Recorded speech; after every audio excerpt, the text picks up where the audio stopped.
SOMPA TV, SOMPA TV,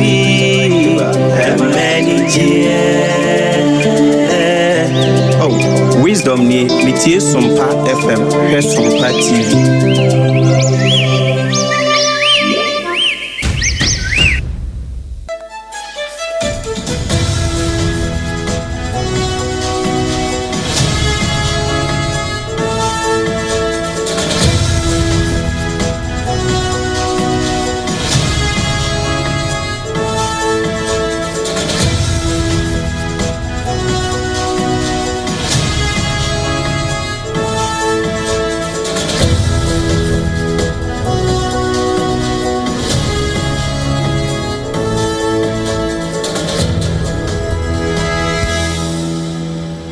Ene ya wo awiabre premono ye fiduemu hade ato SOMPA secure dumienu kaseyebo eno ena awiabre yatenase na sentrofo aboansem na no ede ababegu ye nimbra asamufo waso ni nyina ho na emom kan hu ne se secure sanitary pad wono ena wasi unyinta so nko a waso ase ebu wonsa ye betimi akamfo amawo ye kaseye wono na aboya bomberete sabre krona no Technospark 40 series was packing and a year series ewo kase no so na ma remfi say ye kana ye oda de waso ye num no e time herbal mixture and HH herbal mixture and capsules and a wode ato ye num a ye different SOMPA 106.5 FM nkran na sabre krona no enama santeman age ato SOMPA 93.1 ehwa adabra ka ba bia 21st clinic wo no ayiko 100.9 so enya yemu waje de ama santeman uduru France abrochima mu a na hinkro Paris adamfo pa radio se si amanogusu mankasim ya yapomponhwe ewo Kingdom 106.1 FM sabre krona ye live ewo doma SOMPA na 101.3 buna hinkro sunwa ye 98.9 afi uduru buno na pue ye famu a SOMPA 106.1 FM Brunchen pin biedua kwa enu yetechima de na ene 90.7 eyankransa wonmo wato emantamu nyina SOMPA 101.1 takwa omo fafiri ho ene afi takra de 103.3 decoder no so baby FM stations na wono okwa awon se kan yen enu achi no nsemi nyina obetimi ede wonso wadwempo akwa akoto SOMPA 106.5 FM Accra enu ye Facebook wa ena oko YouTube nso a SOMPA FM live app ahodo ni nyina nso obo a wonsa ebeka SOMPA wonya bi ahwe etie na ode wadwempo nso ato ho na wiei nsam a ye de to awo no de di mu akotena abati bi ene se Ghana National Fire Service one mo diaba sa wo mo ne nwumako akoto bi o ka bi wo mo abeka abakire mu na anoda wo na ato ma Ghana no wo yemu hihyimu eno ena nam so mampani aboye kase se emu makoma konwotwe ya wo mu hotri ye efiri ho baaye no won de akopie mu 37 military hospital na nkankramofo no de enya si ye na mframa mfaso wo mbesi wo no made hye nanso enkra na kire se enam baako ne mienu bi nti wo matwe asensen na gama nchade abawo se arehosam a ano to Ghana maye no ayo mamuni nyina sam ye wo se ye pene pomesibre yi pa eno na oronyafo asam na te George wo ka se wasi ye inesibofo atu hwan kura edu okoso akire no yi ene saasebofo ye atu kro na no ebinom ka ho se bi de ye wo WhatsApp status nom na ma me shabi ma muslim e de ato nsentwerefo anim se de asie wo mu hu kwan befa so aka no yabako asante mantamu na Dr. Samuel Sapon asante mantamu anapanyipe wode ne dwuma wo mafo ye won so de abasa asem no a asie ro de nyame animi eya homechesem eno na Ghana fo mpanimfo bebre won mo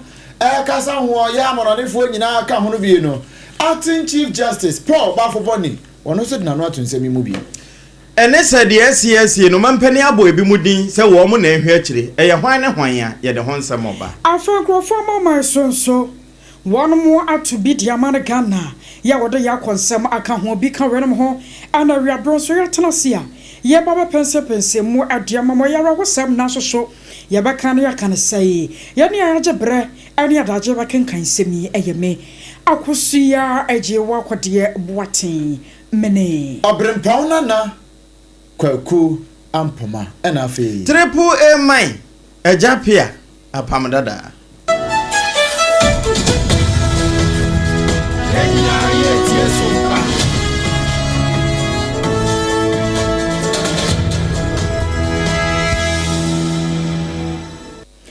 Afei ansam no anka sanche mu enie anro Ghana man yante asemude adean sayan so enkwanta ayira yamonamono ebra brichie kase ebo wo mayi ema wukoda bi ya dabone de maye anam so ma fitie no araba pemne no ensuo gugu ye nyaye ewiem nso so atadi ne nyina na kwakwa esa Ghana de hye nipa makomako enwotwe one man kaji kura dwumadia sonko ana one mokwa akwadie dia bo Ghana man ewa santa mantemu eye oboase ana helicopter ya one mokwa fa ye no one mu firi mu yaya na dia masem no akwa ya rewosem no se Ghana sofo ya wono ahwa ye bambo mu Dr. Edward Omanebo ama na waka hu bi afei sofo ya wo hwa abode mu nyansape ana nuoma atwa o ma Ghana ye ho ahia Yewra Ibrahim Murtala Muhammad wono so aka ho na nya ono nko enipa nsia wono so ka ho a wodi won dwuma adeboa ma Ghana nkanko efa ne tumpa efra wono nyina enoda arewosem a esi ye no helicopter no chese ekohwe kwa ebretuo no musa no na ayarewosem adiama Ghana adehye na asem ne bai no bi ya kanade anam so amenei kuntunkuri anafe kwabene ana edi ahim ewo ma Ghana fana baby asansa nya asem a ede ye wasasabio ya sechere ya seduasam yenu na yesere edefa ho na asem we kro be kasa ne mpanyinsam ebinsi da ewo ma Ghana musi ebada asode na no pa no nkro yanka ebi nhemu ye hunu sanka awia bebo na nsunsu agugu sa aferi yenkwate arewosam a Ghana sofo ya wo hwe bampo mu nsam Dr. Edward Omanebo ama wote na no wonsie do na se no anasa na media ne ba ye amanei kuntunkuri ana Ghana ye frei na asem ne ba na se ne nyina mu no Ghana National Fire Service dum judgment ko ye wo ma Ghana mu wo na da won ma ba mu sansa kwa ba ne se ejato baabi kan kwanhia bi si ana wo ye na te se yesi a wo mo na pampi no ano ye tato nsafra wo mo na ye bisa won mo samji mu hunu mu ene mu sue hunu na de wotu Desmond aka wo ba ma Ghana mu a wono aka sa de madum judgment ko a wo ma Ghana mu no wo kyerɛ no kwasem anro asem a won bote ye no anya wo mo da kora na nanka won bete asem a te se ya nanka nya wo ye nani awrawosam a ebehwem Ghana de hye nipa makomako ngwotwe ama amurumu wonmu a wonmu nyina hye dworobe ya kyese wokokora na kodura hu se we ya mede hye anase bibi ya kyesa na anam so ama nei wo mode aba akyerese ne dan no da nyina wonmu hwehwemu wonmu ye no no wadie no danso kakra sanse akwakoba ne seye no wonmu hie nwumako ahodo a wonmu ka bie wom bambo adwumako ka ho asrafo dom ka ho Ghana Police Service ene wonmu a wonma ben afa ne bambo mu wonmu nyina baka bakire mu na afa obi ya ye na fa mu die de hwehwedi abasa ne beya ebetumi aboa ma won hwehwemu a won pese won ye no wo betumi adomu ade asiase anam so amode afutu ma Ghana fo sempampi no anu waman no sabio yataka ya se bibi etese ye nkwanhia si na so Ghana fo ni hunim de nti woni abekwa akoduru no na wo twe amu no dasa be wie che na ne nsa tu na namba bi na ne ti atifiri so eno anam so amode nkyerɛkyerɛ sonko ama Ghana fo bra wo ye na tese yi ebiasi ye hwesa afọ no a chesi etimi gi won kwa na yeyi a ye ntimi hwe na ye ngi won kwa na se bia first aid obi wo kra bia na home no se bia titie no ntimi ntisusu yi na sabio uni no se yama won titie fa se obetimi a administer CPR SOMPA FM SOMPA no so se hu krama egu no mu na wa tilting it no said the beya then airway no ntimi kra njem frama ya emu beda ho na CPR na wo ye no etimi aboa na ma wetimi agem frama ye mmomode se yebetumi aye na afei bi hia kese ya pa so ne se ye hu sa afo na etisa no se telefon ebenyen na yebetumi afre emergency response number 112 na ye mmomode se yebetumi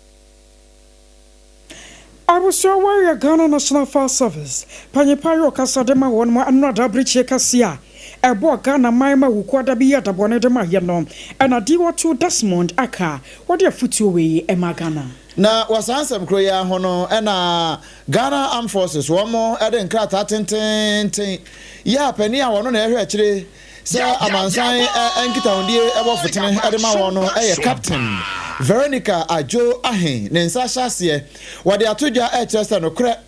womo ensa kan mu ni nyina nipa makomako enwotwe no won nsa kan wo nyina womo mu ni womo nankasa no a womo kwosesaaye no na womo nsa kan ye pe womo antena so womo agbachire ede akoma 37 asodafo aya asabia ye wo ho no womo ede akoma won so womo nya hwemu bia esefata na ehunu sampa wobenti nankasa ni asomasi de ni sende ye be ye betumi ama perepere ye ni akomato ye mo aba eno ada anwumere be ye se no nkono bremu ho no na ye te se womo ede nankasa no eba no chief of staff Onuyamfo Julius Debra wono NAD aban delegation ye call ye no anim amo call Air Force Base e won kran ha ya ni nyina mu no na military high command any one mo a eka bia wo mu na omo nsoso no ayase omo wedi omo kwa kwase ya akọ ni nyina bia ka ho na chief of staff di won anim emo call ye Ghana Air Force Base emo kwaji emu nyina no omo ji ye pe eno omo akire come e de koma 37 military hospital se ja omo nso nye na omo nya hwehwemu bia esefata emfa ho se ne ye be ya won beti apensem no ne de agubre ni nyina mu no na ensem a Maame Veronica Adwoahen captain wode eba ye no wasan so ede yakọ ene arecheche ensem ede koma Deputy Defense Minister Onumnyamfo Brojajamfi afa military high command no na afa abusuafo a wonum ho mu nyina eye straight eno nti sabepepe eno wode fa mu eba ye na wode koma ho no wachese no kure we nyina no akoba ne sei no ade a eyare ho sempa ede mu oman no ye nyina ye nhyeden afa empanifo ye nu betun bia aboa na nimanimu ye no ne woso mo ye entoto bia woso mo ye ede fa ye ne ho no wo mo de ho nsem so eba mo ntene so ene asamkro na ho ene yegine sanse bofo ne de ne nam eho apaso na enam saye so ma soafo abadi ekira eba ya akwane akwantempɔ ho nsem so wo hweso wono anso na akotamale atifia wo yemra se badwani yewra Alhassan Suhini wono nso akasa ede afasa nsemi ho ene wo kyese sade muslimifo wo mamamre ene wamane ete no se kobase de hye bi ete sa anya firim no wo yekramonia ene acha enrudo nhwere no adunu nan na wo mape woni no korabre na enam se sade enkwanhye ni si ne nipa si awo ne ntino sabi unhunu se sumesi ni anasa obintini eba ne si agye se hwehwemu fikofiko pa etimi todwa ansana yehunu se esumesi ne nankasani na wo mo aye de ese won mo yo enti sade nkaye se wo mu di enkramofo amamre ne wo mo amane yeso no biribinti ama watwe asensen na sade na nsen no mutie no yewra Alhassan Suhini wo kire mu sei. This is a very difficult time for all of us, especially those of us in government and those of us who knew colleagues of ours personally. Mutala and I shared boundaries. He was member of parliament for Tamale Central and I was not. And our communities actually intertwined. And apart from that, I've known him for the better part of my life. We grew up together. My days on radio in Tamale was one of my very dependable panelists who made the show one of the most listened to at the time in Tamale. In student politics, we're there together. And we've been friends and brothers, and because he's older, he always treated me kindly as a younger brother. And I've always revered that relationship. Honorable Mohammed Lemuna, incidentally, is my neighbor in Tamale. The home I use as my constituency home, where is my constituent, is just 2 or 3 houses away from Honorable Lemuna. And he has also been a very, very kind and supportive senior comrade since we met in 2016 till date. Honorable Dr. Manibuama, I can't even begin to describe what he represents for us in the end, both his peers, those of us juniors, and our elders, because of the confidence that former President Mill and current President Mahama have in him. He served as a bridge in many ways between the generations, and his death, his love, his intellect always showed in every thing that he did. Those who remember in 2008 when the election came threatened by all kinds of irregularities, he was with us when I had then moved from Tamale and I was with Radio Gold in Accra. He was with us in the studio, and together the integrity of the 2008 elections was saved, and so it wasn't surprising again in 2024, when as election director, he delivered the fastest collated result ever. Like Yewra Alhassan Suhini, Tamale no from Russia Bedweni, na where's one for body children so or hey, Aquani Aquantum Pon Samso, and Wakasen watches his Abana Yense, ya, what a funeral committee crap, one on Bayer the Akan Hodgman. Na kan take cheko churu ya wotosum yenu ayagama nchahini wananso adekrata epietwa ya enei wode awosam yakọ ama Ghana man ani abusua wan mashere wamade shenyina wase asemwe anya asemu a ede na nyame anim ni wodi ya nokora mu pa awo na komemu se Ghana yanti asem da etise yie wasenka 2025 de na nke nyina ya bompa ye sanko man ye bekitekita mu se ye bom se anya de na so ekura no a yetumi didi yakọ yesanso ba ani abusua ababato kese etinka no akura yademu edema Ghana si ebetumi asom saa na so si ebeda sori anopa na nipa nwotwe wonu nyina se dworoba de na se eyade a emu ahia anam so ama wosere se abusua nyina wo mo bibia da yakọ emu anwono de na so meko anim afenso so wabasere wo mo ma hyase de asam no ya manyasam wobu anu so nka bibi kura na teso a enka bibi se no ansi no wo so obasere sa afo no se wo mo fa full stop nsi wo na asam no yantena se nwene ho mienu sa aso sanke yo maami ana papa na wode hie bi na arewo sam wo tese ne asam ya we to no a enka wo anka be na manyasam wo na wo se yatena se ne yadwene ho ana ehunu de a na yatena se yadwene ho se ne nyina no ye nipa ko moja ko sabi onya NPP ne NDC ne ba batete Ghana yentam Yamara was some when Kayamum, Nayan Shanyon home, Nayan say a 7 Sunday ever pen upon Sibre. One more Fatasa, one more Bemu, not my Dume Quaka home, Ghana National Fire Service, and after Ghana Police Service near Asra Fort Tomoa. Woman, I was one more come one margin pub home, now one more Yamushimuno, will be Antana and one Fana Gemra. Near was said a banner which never been way in the Cassia to say, you know, Nensas will be and Sansun Sibiu. Yatwa and Samno so na Yugusu Ejinamo, our Hosem ya emu. Also for your rank town dear and some so our maimu Samuel Nate George Sam George and I na a different one. Now I know and one also can say what Chester said and a symbol of 1 or 2. Nani net to a can and some we say. When we young for a manabuama, ya one also can depend what she are. They say as one on a front line. Yeah, be a bopano bonidino. One of the one no corner crana papa. Now the Facebook page and what got your two was say. Say wahe fa kura no won twere nimfa san say ye hwemu pa dia wo no ansa kura no wewura amanyosem mu no Dr. Manebo Amada Woroma eno so ne nsa e guide no ade ne wura amanyosem mu na wo tenetene no wo say wo no Sam George efre Dr. Manebo Amada say boss no so afre ne bro chese me bro sa wo no ana guide no sa ma no abedu ba bia odrui wa donado na busua nyina kama ama tese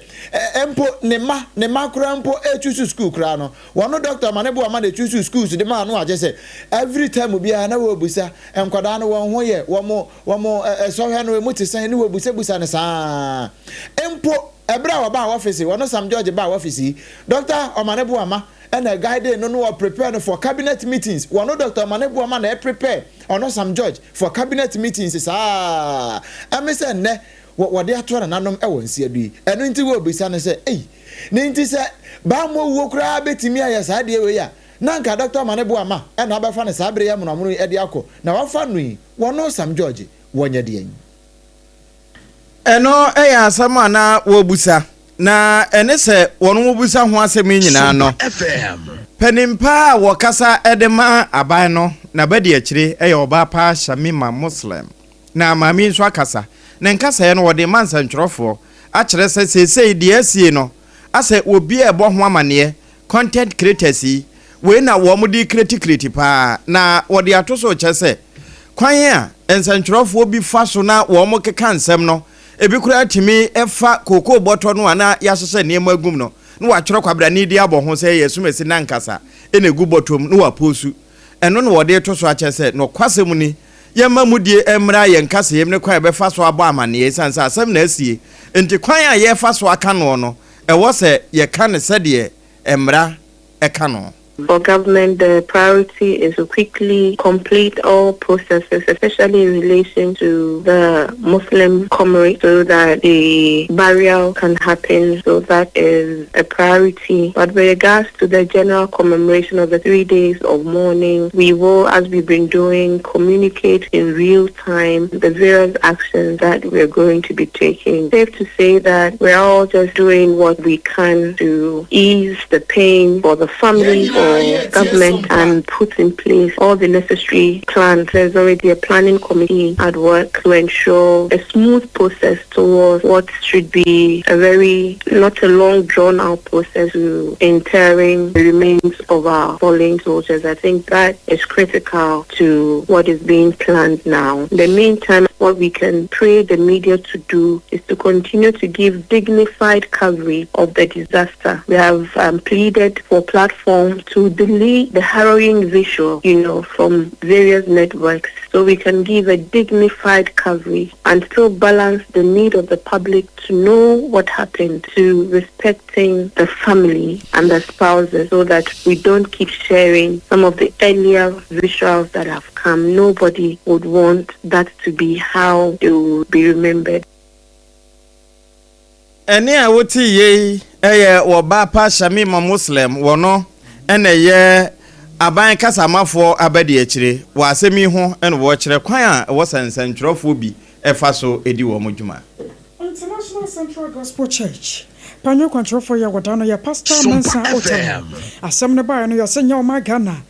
sabio aban wa teso nko konyo no nko na anya Ghana anam sa kwakwa yo bibiara ne musemunti na wase wo nyina de wo mugimu na anam so ama panyipan so wagina simpie so abompa ye die mu oden pa ade ama ye nuanom a ene wo mafirimu no sa wade de aduru no wase nyina ya ka etiri pam ho na ye ntimi nyane wufo ma ne ye kire twede ampongo a age bompa ye die mu oden ma won mo sore sanse sampanyimfo wo mo moden bo wo mo tu nwache sane wo faso kura toto wo mo nyoma edema Ghana no eso meye ni keke na ne nyina mu no wosere se twede ampongo ambasa yi adom yaso wono wana de ma wono akoyo ne sagie nam so nti se wafra na de sia de no na ba won mo nchen ya ene no obesere pa se won kwaso ankurakura wo maye na dan kwa mabi yehwe ne won mo hia ye ne wono atwaye yinyom. Some as ministers of state, some as other government officials, some as military officers, just to do what should routinely be done, but they went and sadly lost their lives. Wives have lost their husbands, and children have lost their fathers. Parents have lost their children. Siblings have lost their brothers. We just want to pray for all the families affected by this tremendous tragedy. For some of them, they will be impacted for the rest of their lives, and this tragedy will be their story for so many years. Father, we thank you that you are the God of all comfort. When our heart is overwhelmed and we don't know where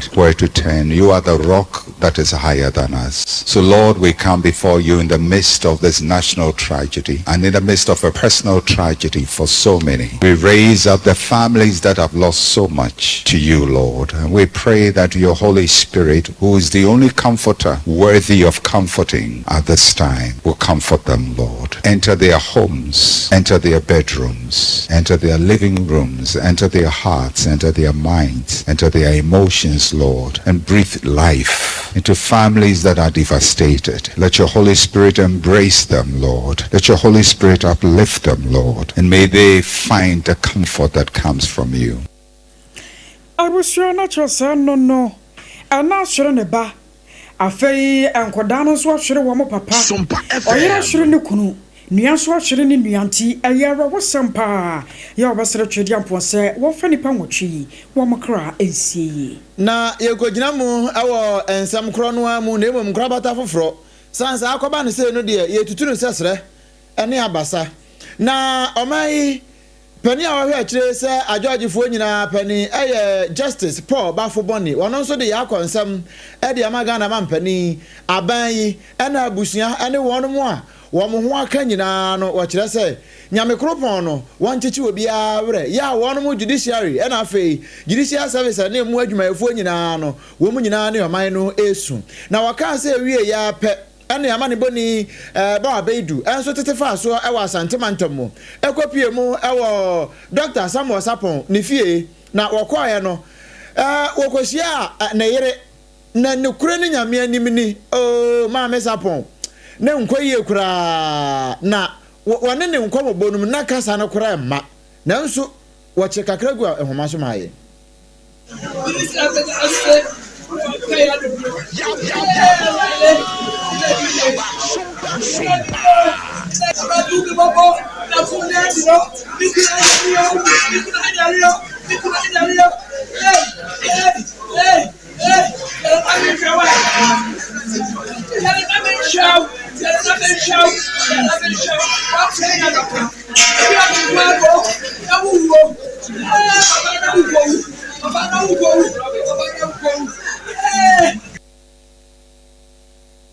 nokura na nya na nkoyie na utimi sansuru mu te utimi se efie Japan na adum no muchi amu afo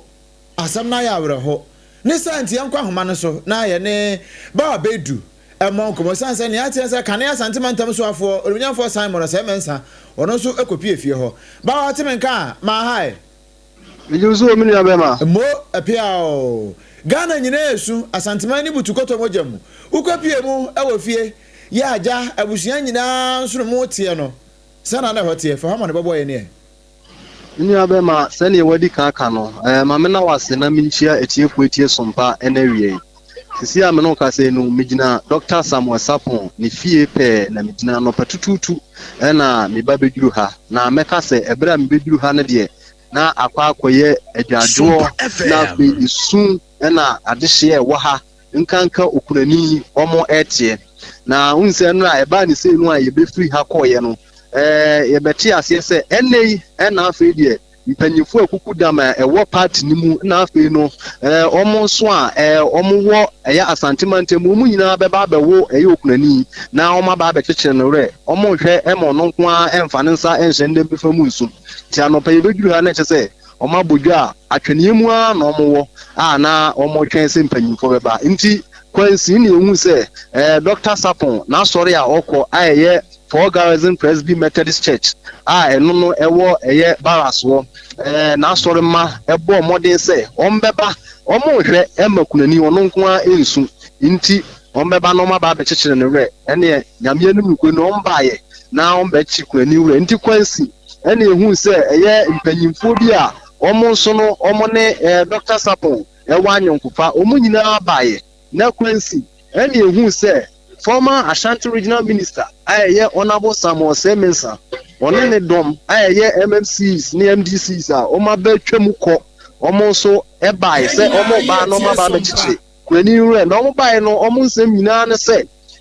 omo te won framam na je se akwa se framam asam tie ntine wo se ade achi omo gba achi na omo ba esan se Dr. Sapon de omo to se ba fine form omo hwe ni mu se omo ate sa se omo kwa akugina ba bia kan ti omo abebo apinifia na omo ba ba bisa kunani ni na busua se sansem na omo tete no sa nete ana se eye mugu nti omo ba ye na se kunani ye de tu omo nim se oh sani omo tie ndie sa nete enna Dr. Sapon bimodie so okwa akodi ode amman no enna atrensham kase se etoye na no na omo bo amanye nyina awie na omo ka se omo taa machi esanse omo hwe emma saa rawusami omo ko enye emfanto omo ho nti asante mantem so afo a wabetwam na bosa mo semesa ehye omo bose ekwan bia so ombeta omo chi kosise abusuo panyi ene ne manfo beba no maba be yenhye esiam no kasa die ne manfo nyama beduru abusuo panyi no nyama beduru ha die nanso no omo ba bebo ma no ba ne no na yenya kwan ye ne asante mantem so afo a wabetwam na bosa mo semesa edin komo ne yedisa se ne asie ede no waka no tire so sisi abani se dia na afi na manfo de be ya amanyosam na anyi we die na nka wasa aban ne hyehyɛ helicopter ne ade wan hyehyɛ ombeka se wadi scan ya wasi we die nipa afam wati na nanom wonse do omo na nkesepe ne yehu ye ne de eni kwan se amanfo ede ye politics na afi omo keka nsem bi ya nsem fata na enyumo da yet no wura no ntimpese yetie bi ewia ne aka no me de atoa so amatiefo atie so mpa elewie. Just unfortunate if people decide to politicize it, more especially at this crucial time. I think we should depoliticize it. We've lost several souls, 8 of them, one from our region, and more so somebody who was the head the political head of this region, who represented the president in this region. Please, people should take the politics out of it. If we do politics with everything, a time will come. Anybody with integrity, anybody with decency, dignity will never go into politics. Let's do our best to depoliticize this issue. Na no see you no anche pi ye to ye neche se NDC amanyoku a eye Dr. Samuel Sapon ofiri mu no bedwafo ato santene a omoba no bi odi animu ya santimantem so afo Dr. eye Frank Amwakohene ono na di animu na afi Kinzuba mayor ono so ka ho na Nana Kwasinti eye NDC chairman ono so ka ho na Isham chese mpanyimfo akuku dam pa na omudi akira omu nyina aba anope ya me no ka se omu wo fidie mu a omu ba be chichi kwani wure na omu ba na enye omu nko a yenim se fire service for omu bo mu afi so soldiers for na afi never base for no omu a at least omu nso a omu twi helicopter ne ade omu nyina security agencies ni nyina meka se omu nyina ba be pie mu wo fidie mu ha omu ba be chichi kwani wure na eno da nchen a omu kire mu se Ghana man panyi waye na adwen se dumienu aboy de obebie nwoma mu de ato na afi de obia owo nsem papa opese otwofa omo a sebisebio omo nam omadwuma omo yeso ati na nam wonse no ene obebie ba ko Franstar house na se oba no abetwo nsem pasem agum saa nso na ono so ya santimantem so afo no so ono nso bebie mu ebi mu ewo RCC a ombeba no ombeba abetwo nsem papa agumu de afa Dr. Samuel Sapon na afi Samuel Abuaje a ono nso owo oboase a ono nso oka omo omuti na nanom se no omu nyina wa obeba bia no na se wa ba betwo nsem pasem na me no ka se de meka sa santimantem so afo Dr. Frank Amwakohene enche pia ombe free a omu kire mu se no omu hyehye ne se after se omawie kunani hre chichire no ombebo mode se ombekọ oboase ba bia Samuel Abuaje ono nso ewo no ombekọ akọchire busua hre omufuru a ombekọ scene ho baby a helicopter no ekohweye no ombekọ na niema bi ewo afidie ni mu ompeso omuhu no ombekọ na omakọ akọhwe omufuru pe ombeba abese akodwaben eho na Dr. Samuel Sapon na busua ewo nti ombekọ ho na omakọ omo na busua na akọ akoto nkese nti se ubisa me paade a meka se omu nso a omu yisini omu twetwa sini bi nso Vivian J ne ma omu nyina ba fie ha omu nyina ba be so kunani ne ma meka se awreho abade na nso ni nyina mu ne kan se nyankopon fa adihye nyina kra ensie yie na dan kwama ye nyina ye kopie mu ho a ye de arusie ato ayinyum de amanya nkopon ne ye waka nyina eno minim se asante mantem so afo onfiri ha nkɔ ne de na ne no yenya na ye de aba na abo ama etiefo nyina atibi na omu nyina hu se ne opese waka ne nsem ACFA mo ba na ansa na obekokra no we de wo mu ko oboase asa ko dwabe de bomodin ana yese handbag no na tare wo montuma no wo matare enum se ya na de akire no enum pa mu wo hot bite so ye beto aso ho why Martin abema piao abusia ba bedu amane boni ye oto yankra e free asante mantam mu wano na ete ne kanara hosam a ato man brichie ya abo asante mantam ne nkwado nso ehode kaka ne kwaji baye na Safo Garrison na Asafo ya ano awa santemantamu a Dr. Samuel Sapon wasumi yene ne nsormane bi atwetwe nkomo na awon mu kiremu se orande no kwasem no se openi papa ne oba asore damu a senya obesi bi asa ebra nwomo bo ene wono kra ne contribution bi ode bema ebra wo mo ya Bible nkyerɛkyerɛ ne ade no ɛkyerɛ se oyobi a wono wankasa wotu ne ho asi ho se wode ne ho abo afɔre de amanyame enti bibia bɛse bia no yɛse yɛmfa mu ɔsɛ da amanyame ntia bia twɛde ampo no wankasa wodim ne ntia wura yi wagye no ɛde frɔsafo no ensɛm wɔbapa Gladys Asante Mensa wono ɛsom ɛde ma asafo ɛfɔ no sɛ For Garrison Methodist Presbyterian Church a ɛno ɛwɔ Asante Mantam yi yɛno no ɛbɔ nkɔmɔ bra ma no boni ba wɔbɛdu ɛkɔpie mu asafo nim Briche kese na abo Ghana man, abo Asante man, na abo Dwaben man so. Abo Garrison Asafo. If you say, e ho ne ni nua be ma no, ye papa no, ye kunu no. Ye wo fa ya de nyina Mr. Sapon eso. Nti aboyen pa, boye pusa pa, sem de bi atoye. Mr. Sapon enye obi a wo pekasa bebre. Na onye obi nso a meka se ompe nipa oben na hu so ope nipa pa on kasa basa na asem bia nso obeka ne modu ye Mr. Sapon enfie bebre ni Mr. Sapon yo obi a na koma ben Awurade pa ope Awurade adwuma wo som Awurade e na ope nwom so pa Mr. Sapon eyam ye emanya me adwuma pa na anu no owura Emmanuel Nchia ya wano aya Dr. Samuel Sapon ni protocol officer wano so akasa ichurch mu owura no wankasa sane ya wate ase no na osi efi Sapon ye nimpa ba meti ne nana na mentimi mbelebu because news ne bo be prekope na wosi ne ka na ye breaking na yi nti na ese ba fie ne be hwese ne etie nti ya ba fie ya be hwese ne etie na ya confirm de ne wife ne so confirm de net me say de atene sa na ye ti we de big bro my pa because he was my mentor for me to say na kwara bibia ye ya this bibia chi me so have to call nti the last time I kasa was a month ago a friend na me the issue between and so wa kra me ntwe manemra ya me adom no bedu kumase a obehwezem so that was the last year me ni share ti a big bro my especially in my family because of family my family as a neighbor Arusha wari wasam asie na owura Emmanuel Nchia wano ya Dr. Samuel Sapon ni protocol officer ene awrehosam na so na yeda so gina abusuya hyeden a yema wono mo yakono Ghana mampani His Excellency John Dramani Mahama ewom sa Ghana fo nyina aboto nenso aboto sen ye nyina na se yede gya won so a yede asoa ene nti de asie nyina no still wopowompo wokoso a asomoman no na wahweye nso na emu a yewura omane bo amafiri mu na yewura IBMNM wono nso afiri mu bie no na chese akra mienu a wo matete ahwe nyina no ewo se yesitetu atetua ene nti mampani edenam ne kasa mafo yewura Felix kwa chifu suso ede amasom pasa yemo amane na Ghana fo nyina ento wono masom se pani no a wadana to sesie eso obi hye nanan enti animonimu ye no wono ma wabo ondin se wono ma mehwe akire ma no eye Dr. Kasela to ba forcing Ghana ya photo samfo wona ese mampani se won hwe akire se bambo so afo emfa nka na adwuma wo hwe no ho eno achi wa amananso ho ono aboyima no amakofi bo a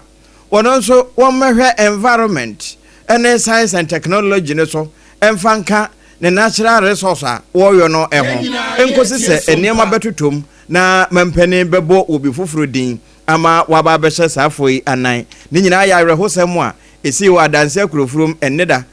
na sade mu nsamte no yakwa asante mantamu ma yemmo nwuram na afe yenwura nkran pompuni mantamu ha na yenhwe mpanimfo a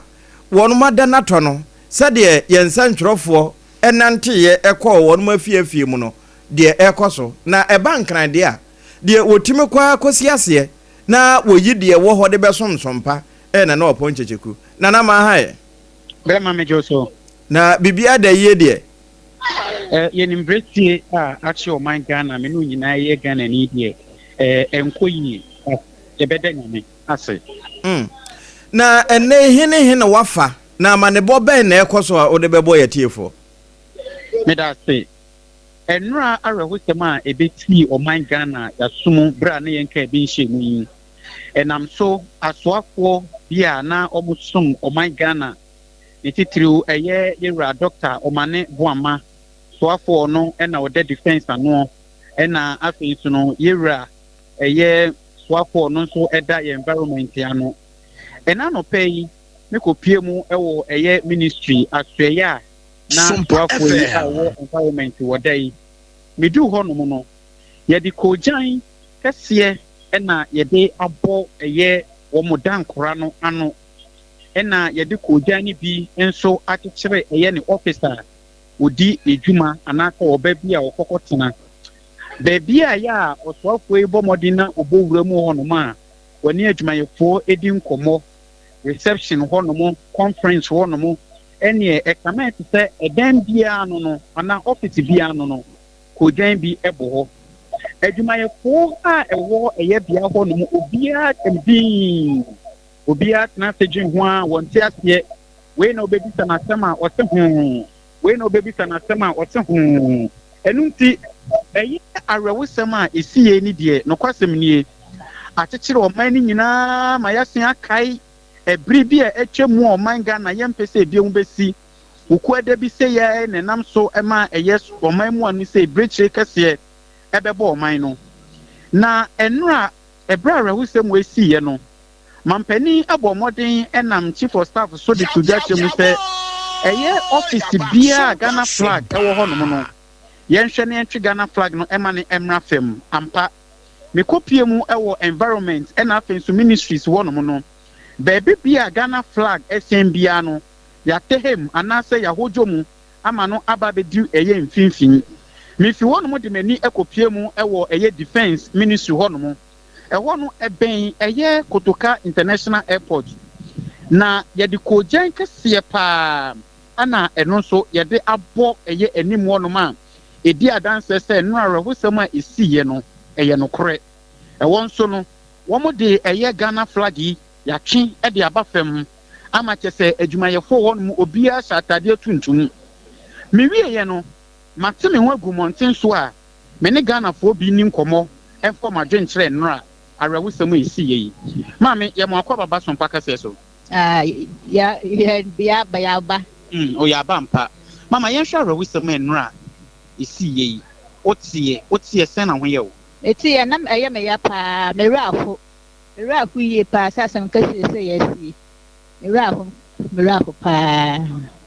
yo ɛgya yɛmɔ akɔ aba na wɔn nso wadaro ma wote awerɛhosɛm yi sɛn na ho yɛ wo awerɛhosɛm mo deɛ SOMPA FM na megye ndi sɛ bɛba no saa na sɛ nya ba no saa paa deɛ no ama mehu sɛ ɔma ɛho yɛwɔ bibi yɛ yɛwɔ bibi yɛ ɔma yi mu paa ɔma yi adwen yɛndwen nyankopɔn ho kronkron ne kɛseyɛ nneɛmfa yɛ ho nto hɔ 3 days bi ɔma yi nyinaa nneɛmbɔ mpa nkronkron yɛnhyɛ no bɔ ɔma yi mu na ma nte ase ɛnyɛ adwuma ɔma yi na ɛyɛ saa ɛbɛfa so afiri biom ɛgya mehwɛ wo pie yi a wanyi nkɔ anim kakra abakɔsɛm Ghana ɛbi da menti da wote kwame nkoma time na ɛsiɛ no nanso yɛnti saa ɔmolande a ɔmolande wɔ baabi yɛ ba asɛm afifi mewɔsɛ me ho ni da yo enti bɛma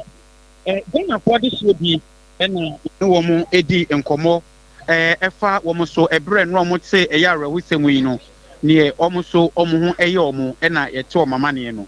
sɛ biribiara ni hɔ nom di a mama ne bɔ asi.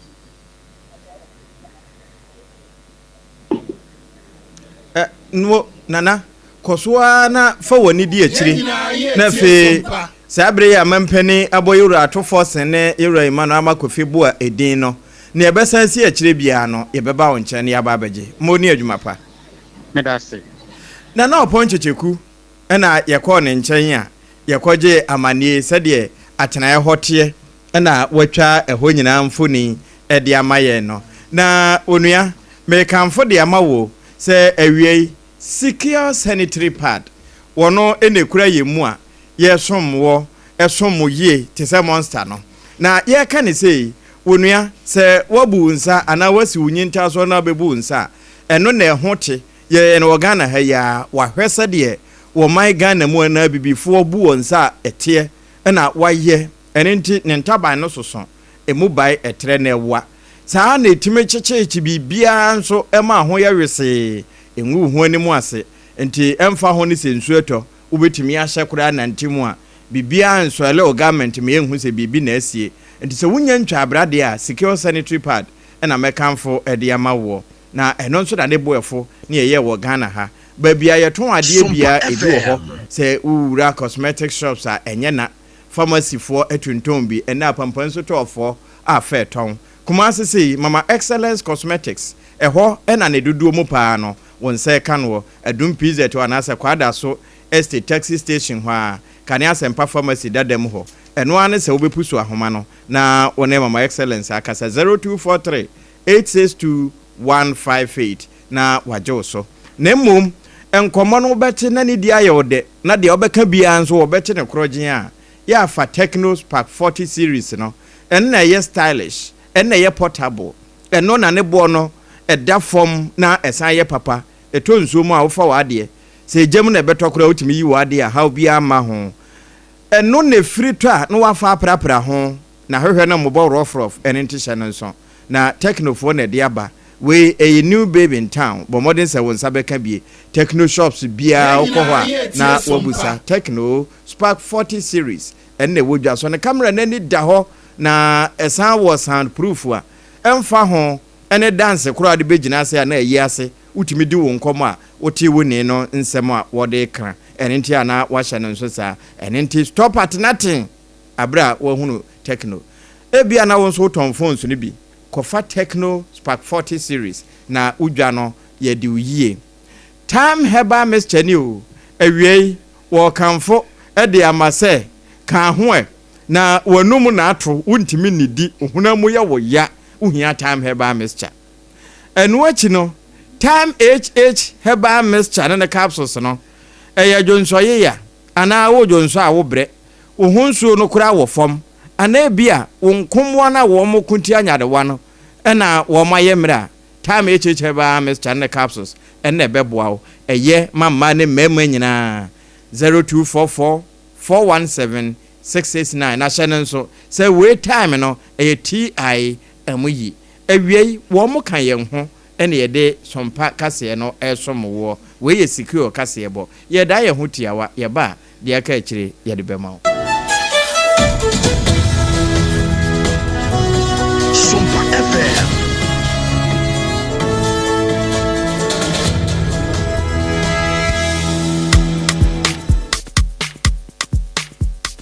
Kweku, minim se wayeshi. Me kraman nane. Na so ebony show one embasso. Mane honsepeno. Ebony condoms comes in different flavors and available in all pharmacies, chemical shops, over-the-counter shops, and pubs. For bulk purchases, contact 055-230-0075. Ebony condoms, Ghana's most pleasurable condoms. Make it worth it. We got peppermint, strawberry, vanilla, chocolate. We got peppermint, strawberry, vanilla, chocolate. It only the view means a condom. The condom mulia then it's not on, but don't support as a condom. Endpoint Homeopathy Clinic. Ghana had the obi anim say ye prostate. Na baby omutimi ye screening ema hu ni ye etu asia. Na ye Endpoint Homeopathy Clinic. Anase ye kidney, ye liver problem. Wo fa baby ena adjujo. Na de fa ne premature ejaculation no a be ma bi a wo ne wodofo akwakwahia. Asa wo di ne ho agro. Asa wo tonte. Ene ye bra Endpoint Homeopathy Clinic. Na ye moa wo. Ema ne mema mo pa wo. Ye Endpoint Homeopathy Clinic. Wo mo dem fua. Yare bia infections bi ne wo ho. Anase bia wo hwa wo fa baby na adjujo. Kidney problem, prostate dear, and your Endpoint Homeopathy Clinic. Kuma say ubehu Endpoint Homeopathy Clinic. Ewo konoma boy here. And na Accra hanso so dear. Womu jinemu ankasa. Ewo Spinters baby friend share signboard no. Who drew na ubusasa wo pe Endpoint Homeopathy Clinic. Obia ebetro. For Endpoint ewo 0244 867068 and 0274234321. Endpoint Homeopathy Clinic. Womu demu fua. You can call it Slim Macho. Make you spark anywhere you go. Oh. Ghana, are you ready to level up the vibe? Introducing the all-new Techno Spark 40 series. The phone that has got more power, more style, and more spark. Sleek and classy. Kaish! Big screen, check. Long battery life, check. Crystal clear AI for your next viral post, triple check. Super fast processor for all your gaming, streaming, snapping, slaying, and SOMPA flex. You can call it slim macho. The Spark 40 series is built for the bold, the trendy, the Gen Z, and the unstoppable you. Don't forget mommy and daddy you. Long lasting battery, techno is your plug. Rush now to any techno showroom or authorized dealer nationwide. Whether in the north, south, east, or west, we always have one for you. All at very affordable prices. What are you waiting for? The Techno Spark 40. Slimmer, faster, sparks everywhere. You can call us on 0303 980 205 or follow us on social media. Techno. Stop at nothing. Ewra, me pacho bra na me hwa de wo bagi. Bra, aden, enen so biem. Hey, time heba me hye ya me ka se yi ba kwin. Ani wayi me ensen. Bra, sanya time heba me hya esia gyimi ni me fiefo enya de abako ebeso yen. We de udi se ofa ni nyina. Time heba me hya me ka se me di wa dance ya heaven ene de me kwa akopie. Enti se malaria we draw ne time heba mixture. Enye enunku o, de nanum ato a wontimi anidie no. Time heba mixture duro no ene ye ma wo. Oba a wafa fro de o ma akwada no fo ene akwada woni mfie dumienu entimi num aduro yi bi se obeto aduro yi bi anoma hwe se wakọ hospital anase lab am ye hu se wo atridie malaria yi bi ansa se o petam heba misha enu dudu atu a fo ani kire KNG Herbal Center ewo Emrom Abidjan House ana ba akoso wo atonsu Monaco Junction enu echi obenya bi atowo over the counter medicine sellers ene herbal shop dodo na emu pre 0244 417669 Kayo set time no TIME time herbal mixture afi malaria fever bi adani ziba ewo munu betu akọ FDA agi adwadie nkratoa yi atu na fa na moko Yekoye training wa garden ni mu. Na me pray ne. Mama, javelin. Oh, sa. Na plate no so e. Mama, enye plate o, eye discuss. Yeah, training every say ya besa ya inkunim difo. Mo ase munim se, ansa na mo bedi inkunim no. Mo hia hodin bebre. Se ye chocolate taste ni tu nchen a. Ene fota e what Swiss comunu kra energy boosting vitamins ni minerals a. E bua nkunim difo. Mama, yeah, that's it. Me mofre ya pomudi hu hear me. Twisco, power your dreams. FDA AGYIEWA in Krato Yatu.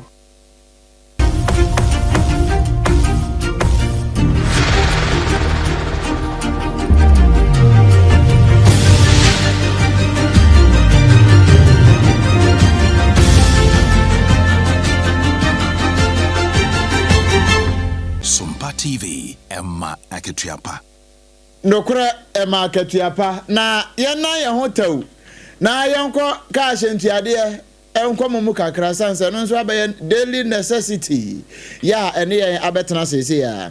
enanum ho ena Ghana Road Transport Coordinating Council GRTCC won me say wọ́n de ọ̀hán mu abupen no bẹ́ẹ̀ sẹ́ aduonum wọ́n de bá to ahyentuade no so sanse sese okay kan ne ma bomu a wọ́n yɛ aboka so wọ́n gi free ebotom na ba ye GPRTU concern true drivers and afa champion for nyina pro to afo nyina ka ho bi wọ́n yɛ shafe we gwa de ekoto bekuma enu ntinya de a wọ́n bɛpene kra ɛne wọ́n bɔ mutuo na enra a ye nyina brichi abo ye wiase amansan nyina esu ama Emmanuel Macron krampo atwa krata teten de abra sompa se yankenkan ma wiase nyina ntibie no anu wo so chiro krata ne bi ba ye se wo kra no akura wan ya no wo kaaye e da ho se ya kulem wo anwe biu na ne santi ye kwa ahoma no so na nka ye ne Alhaji Tanko ya no eye dwemtreni edemekoi ye ne no akwa akọbọ nkomo e wo ho nanso yeguso ya ye bo homa no na Ghana wrawo na aka ye ninti no wo mo so wo ntimi nhwe se santumi betimi abaso sanse obi ono mu ono asamade atonani na sa 20% ekoka ho a sa ni pe na sa ni a wabo no sambra no sun no nti Ghana fom de ma hulele day yanyi we se crackers no na yemfa no entwa no mu speededi ni nyina mu no wom ne oman ni su na bibia nso atimi aye se boko ne na wom ne oman ni su no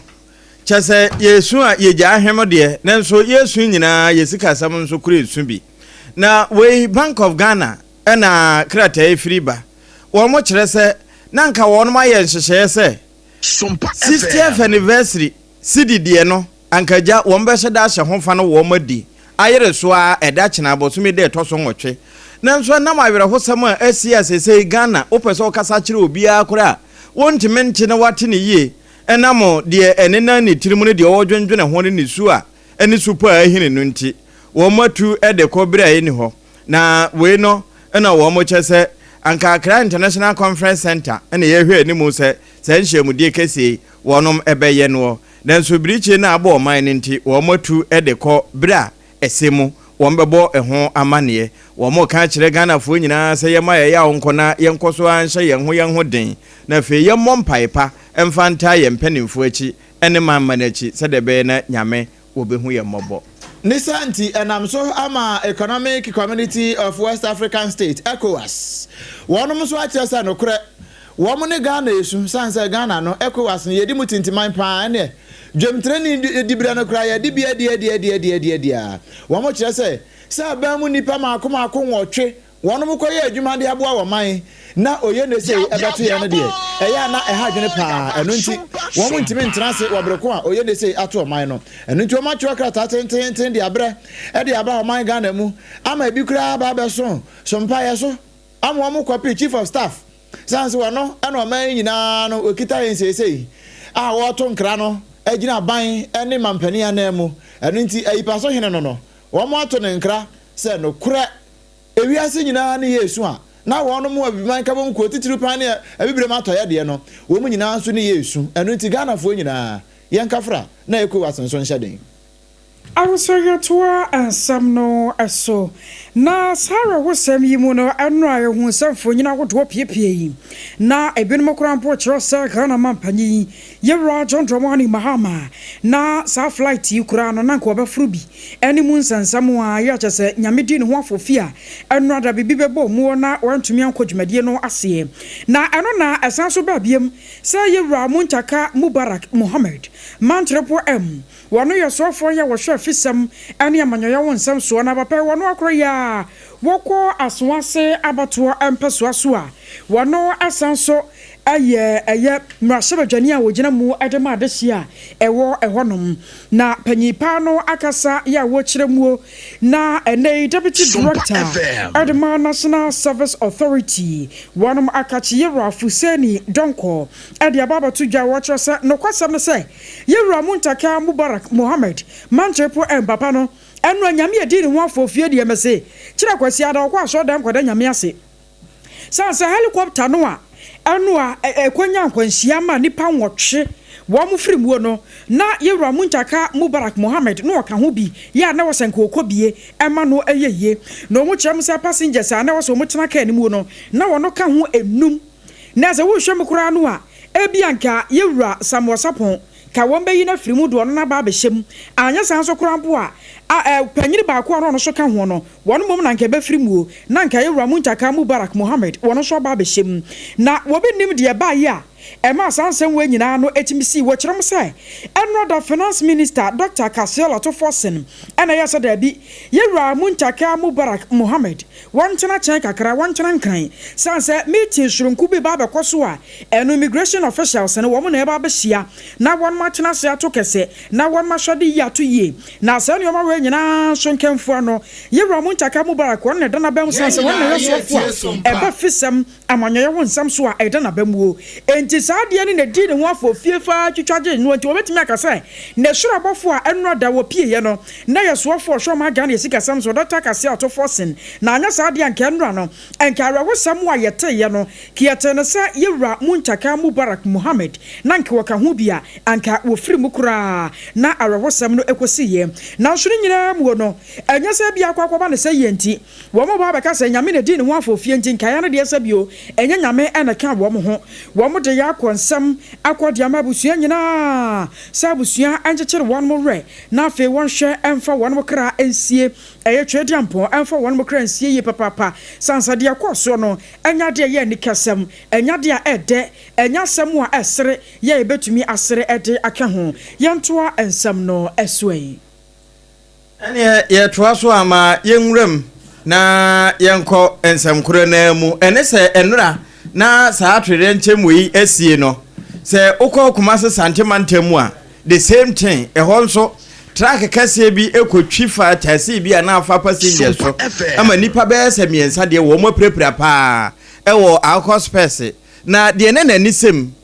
wo hunu de ekono wo boy amane sei track ni fairly break was wrong the fairly break na urban na vibe bi so apake was sport na ye woman vibe new black na si wo no so apake it o fairly break na urban no the ball vibe na taxi na esi o motor a esi police for the car and also ye taxi a ye alcohol space station car no so na wa load na okono passenger ba ko ye se oje ade wo enchen ha si it o fairly break urban the ball vibe na na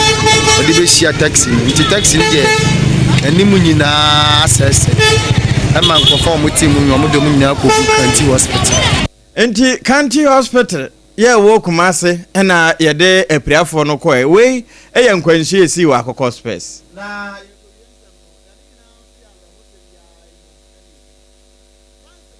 ye nyina ye tie sompa France Mampani Emmanuel Macron wono na ekasei wo kire se nokure ne nyame anim ni saade no a esie e wo man Ghana mu no eyade a eyawre ho sempa enunti watu bi de amane wo man Ghana e wo Instagram eno wo kire se nokure Ghana foi munsu na munyina munue na ewiase nyina sunue na wono ya wo ye France Mampani woni o man ni nyina wo mo nso bebu o mo franka nyina kwofom e de aboa se de be ya Ghana se de ye kurakura ne hwehwe no ye nso yetimi ehun se ampa ye owrachichie bi e wo France sanse me no ka sei Adafopa radio wo mo nyina hompo e na no wose wo tie e no wote se ye boso a no wo mo nso wo mo tie bia nyo no nko a Sierra Leone Mampani Julius Emada woni bi o wono nso so e de kakra ka ho kire se no kure ono kura de okọ ni munguma na so Facebook ho e no ono to kwa kire to o kire se nanka ye kapa dia anka Ghana ne Sierra Leone de wo mo te se sebi mpredua sa ayi ba fa ne fom no kire se wo mo kọ na kra na pa ye ne wo mo de nka mframa mfa ye ntam nanso akoba ne se no de wiase amansa nyina e na asema to ye ni enam so e ma Ghana mpo ahaya German embassy ye wo Ghana ha se wo mo so atwero bi di aba kire se no kura ade we de enye Ghana fo nko a na enya sansa akoba ne se no ukoka ukohuza aboa no webutu nua so a kasa sori ye so enkasa sori ne so esanso efini so de ba so eye wiase nyina na enya eno nti wo mo so de o manu atum bia o mo ma Ghana nyina ya akosansa ne aba no de eye nyina ye nimsem eno so ne yegyina na ewia sikio dumienu kase yebo a ye refri sompa fie na enam sompa nkrabata hodo nyina da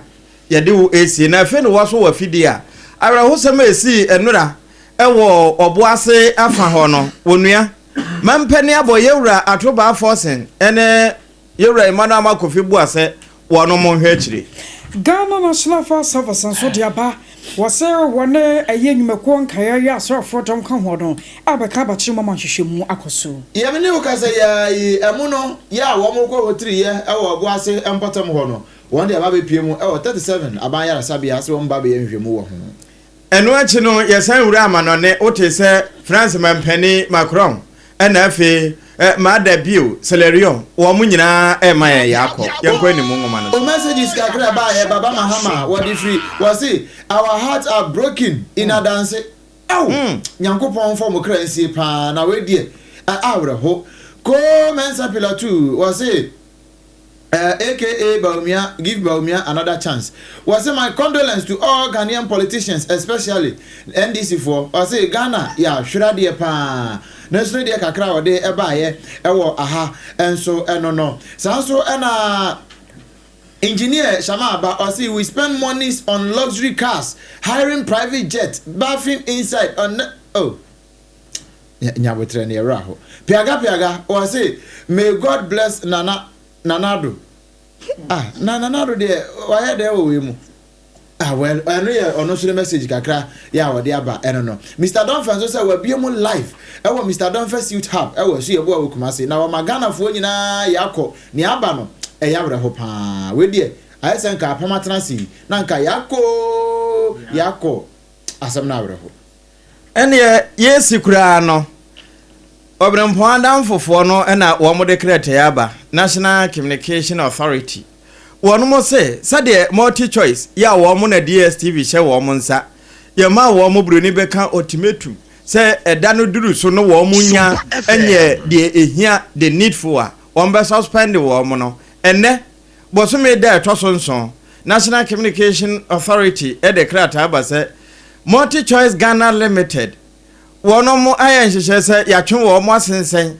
ɛwɔ wɔn mo dwumadi a wɔn mo die sɛ anka obrempɔn mo ɛbɛ subscribe na wɔn mo nya bi ahwehwɛ toys no mo ne ade ɛne deɛ keka aka ho no wɔn mo atwe ne nyinaa asensɛn na deɛ ntia wɔn mo atwe asensɛn ne sɛ yɛhyɛ da ma wɔn mo biribi sɛ wɔn mo mfa nye deɛ hia ɛnɛ na da no so na wɔn mo nso abɔ mimfi taduku ne sɛ ho nti no mpanimfoɔ nso ɛde wɔn mo nsa nwununwunu no aka asɛm no we akoba ne say yɛn no ya subscribe de da no ya suspended suspension ya fra no obrempɔn na akɔkɔ mpoma meniminu aba Akosia AGYIEWAA KODIE OBREMPONG enafi triple A mine APAM DADAA ye kɔ na ye de mobro wasɛm ato awo so